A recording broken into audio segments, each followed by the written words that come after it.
Zataz Web TV vous est proposé par Free et G-Data, security made in Germany.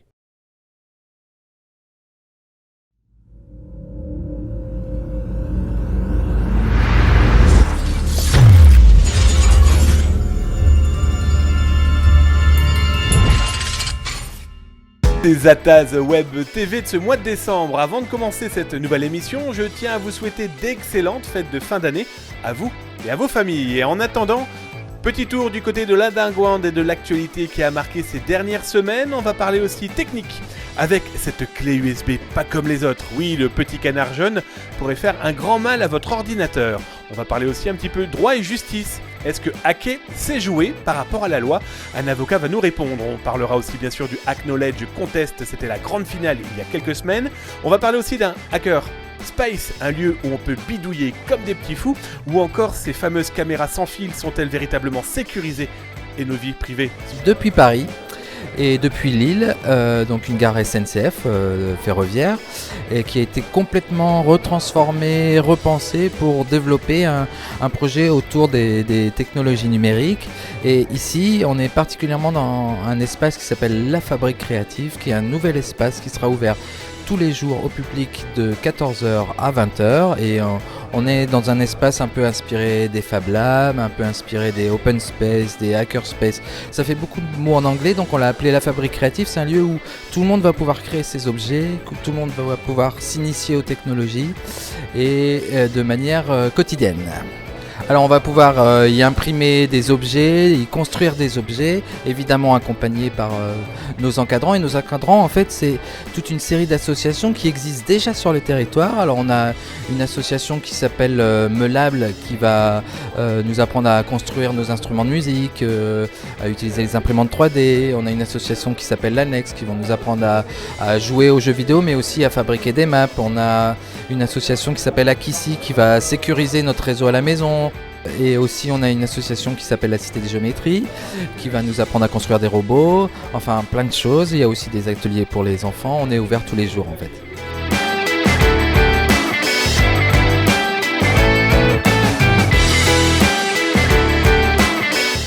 De plus en plus d'internautes aiment bidouiller, tripatouiller dans le numérique. Certains jouent même malheureusement aux hackers un peu violents en tapant dans des bases de données.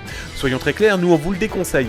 Pourquoi? Eh bien, nous avons été posé la question à Maître Rowe, un avocat de la région lilloise qui nous explique qu'en fait, hacker, c'est vraiment pas jouer.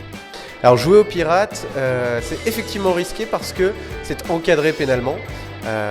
Les textes sont assez limités mais très précis sur la matière, et il y a la nécessité systématiquement de savoir pourquoi on fait quelque chose sur le net, notamment dans cette matière. C'est-à-dire que vous avez une intention frauduleuse qui est condamnée, donc vous pouvez tout à fait jouer au hacker en étant bien intentionné, et à ce moment-là vous allez éviter justement l'application de ces textes de droit pénal, ou alors jouer au hacker en étant mal intentionné, et là vous risquez des sanctions pénales. Alors ils risquent énormément parce qu'effectivement les infractions pénales prévoient des peines de prison, des sanctions financières, mais encore une fois... Les caméras Wi-Fi sont-elles véritablement sécurisées? Nous avons rencontré deux hackers, deux ingénieurs, deux futurs ingénieurs en informatique, surtout des spécialistes en sécurité informatique, des étudiants de la licence CDSI de Maubeuge, de l'IUT de Maubeuge Valenciennes. Ils nous expliquent que ces caméras, eh bien franchement, ce ne sont pas nos amis. Alors, à la lumière de notre travail, non, on ne peut pas vraiment en avoir confiance dans la mesure où les études que nous avons menées ont prouvé qu'on pouvait facilement récupérer le flux vidéo. N'importe qui a un accès à une caméra peut récupérer le flux vidéo et donc du coup voir en temps réel ce qui se passe dans une entreprise ou dans une banque. Voilà, donc on ne peut pas vraiment faire confiance parce que ces modèles sont souvent fabriqués en masse. La sécurité des flux vidéo n'est pas la priorité des fabricants, et donc on se retrouve avec justement des brèches qui sont d'ailleurs régulièrement mises à jour. Je pense notamment à Tremnet l'année dernière, il y avait des vulnérabilités au niveau de l'interface web. Donc toutes ces vulnérabilités montrent que ces systèmes-là ne sont pas fiables en termes de sécurité. Alors, c'est quoi les risques? Très simplement, on peut observer un détournement du but principal, c'est-à-dire quand on achète une caméra, c'est pour pouvoir surveiller quelque chose. Un attaquant qui en prend le contrôle va retourner le système contre l'utilisateur. Et typiquement, de façon hautement théorique, on peut imaginer, par exemple dans une banque, une personne qui observe les rondes. On s'en protège comment du coup ? Alors la première chose à faire, c'est de bien vérifier que les caméras ne sont pas accessibles à l'extérieur. Il faut que les caméras soient dans un système isolé, qui ne soit absolument pas accessible par l'internet. Un peu de lecture en ce mois de décembre au coin du feu, pourquoi pas. Je vous conseille le livre de Daniel Ishbia. Ce livre va vous mettre un petit peu le doigt sur ces grosses entreprises qui connaissent tout de nos vies privées. Daniel Ishbia, on le connaît pour avoir écrit pas mal de bouquins, dont l'œuvre de Steve Jobs ou encore de Bill Gates. On a été lui demander si vraiment nos vies numériques aujourd'hui, on pouvait vraiment les contrôler. C'est impossible, à part peut-être avoir un ordinateur, je sais pas, trouver un ordinateur des années 80 et puis un téléphone qui n'est pas un smartphone. Enfin, non, c'est le truc, c'est qu'il n'y a jamais eu dans toute l'histoire humaine autant d'informations stockées sur nous. Mais le truc qui est grave, à mon sens, moi, je sais pas, quand tu invites quelqu'un à une soirée, tu vas pas le filmer par surprise et puis après mettre ça, envoyer ça à toute sa famille. Mais c'est ce que fait Google. Google, toutes les requêtes qu'on tape pendant 1 an, ou même pendant 2 ans, pendant 2 ans. Si un jour le gouvernement américain dit on voudrait savoir tout ce que Damien ou Daniel ont tapé, et il leur donne. Et en plus, ils ont ouvert des tuyaux avec la NSA. Ce qui fait que tous ces gens-là n'ont pas d'affichage sur la page d'accueil qui nous dit attention, on va garder tout ce que vous consultez. Les gens ne le savent pas. La plupart des gens, quand tu leur demandes la question, ne savent pas qu'on garde tout ce qu'ils consultent. Et si c'est avec Google, alors qu'ils ont un téléphone Android, ils sont pistés du matin au soir. Et même la NSA n'a pas autant d'informations que Google. Que faire ? Ce qu'il faut faire, c'est qu'il faut diversifier. Il y a des tas de moteurs de recherche qui sont différents. Il y a des tas de... Il y a des réseaux sociaux. Il faut aussi diversifier il faut s'arranger pour ne pas avoir tous les deux dans le même panier. Il y a un truc que je donne dans le bouquin, c'est un peu long à expliquer techniquement, mais si on utilise Facebook et Google, il vaut mieux avoir 2 navigateurs séparés pour les utiliser.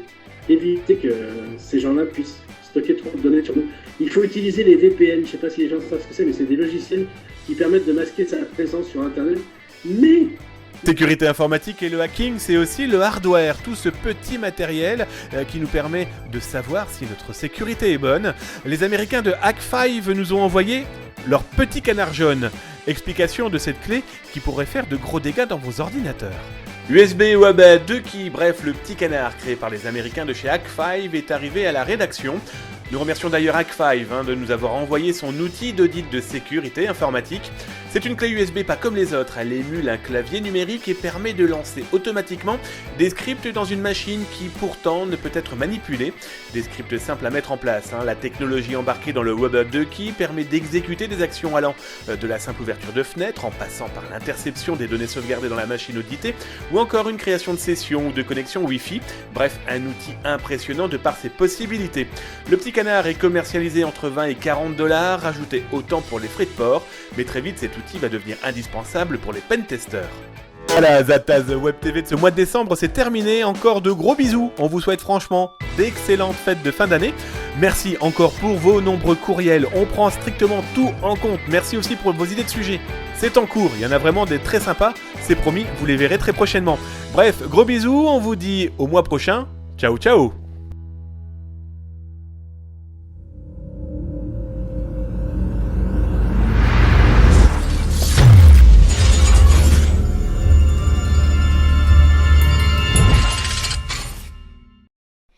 Zataz Web TV vous a été proposé par Free et par G-Data, security made in Germany.